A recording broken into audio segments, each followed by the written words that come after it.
నిర్గమకాండము 11వ అధ్యాయము. మరియు యెహోవా మోషేతో ఇట్లనెను, ఫరో మీదికిని ఐగుప్తు మీదికిని ఇంకొక తెగులును రప్పించెదను. అటు తరువాత అతడు ఇక్కడ నుండి మిమ్మును పోనిచ్చును. అతడు మిమ్మును పోనిచ్చునప్పుడు ఇక్కడ నుండి మిమ్మును బొత్తిగా వెళ్ళగొట్టును. కాబట్టి తన చెలికాని యొద్ద ప్రతి పురుషుడును, తన చెలికత్తె యొద్ద ప్రతి స్త్రీయును వెండి నగలను బంగారు నగలను అడిగి తీసుకునుడని ప్రజలతో చెప్పుము. యెహోవా ప్రజలెడల ఐగుప్తీయులకు కటాక్షము కలుగజేసెను. అదిగాక ఐగుప్తు దేశములో మోషే అను మనుష్యుడు ఫరో సేవకుల దృష్టికిని ప్రజల దృష్టికిని మిక్కిలి గొప్పవాడాయెను. మోషే ఫరోతో ఇట్లనెను, యెహోవా సెలవిచ్చినదేమనగా, మధ్యరాత్రి నేను ఐగుప్తు దేశంలోనికి బయలు వెళ్ళెదను. అప్పుడు సింహాసనం మీద కూర్చున్న ఫరో తొలిపిల్ల మొదలుకొని తిరగలి విసురు దాసి తొలిపిల్ల వరకు ఐగుప్తు దేశమందలి తొలిపిల్లలందరూ చచ్చెదరు. జంతువులలోనూ తొలిపిల్లలన్నీ చచ్చును.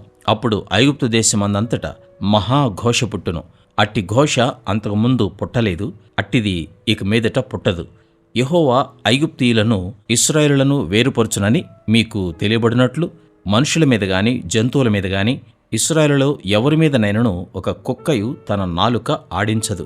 అప్పుడు నీ సేవకులైన వీరందరూ నా యొద్దకు వచ్చి నాకు నమస్కారం చేసి, నీవును నిన్ను ఆశ్రయించియున్న ఈ ప్రజలందరూ బయలు వెళ్ళుడని చెప్పుదురు. ఆ తర్వాత నేను వెళ్ళుదునెనెను.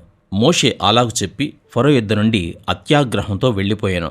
అప్పుడు యెహోవా, ఐగుప్తు దేశంలో నా మహత్కార్యములు విస్తారమగునట్లు ఫరో మీ మాట వినడని మోషేతో చెప్పెను.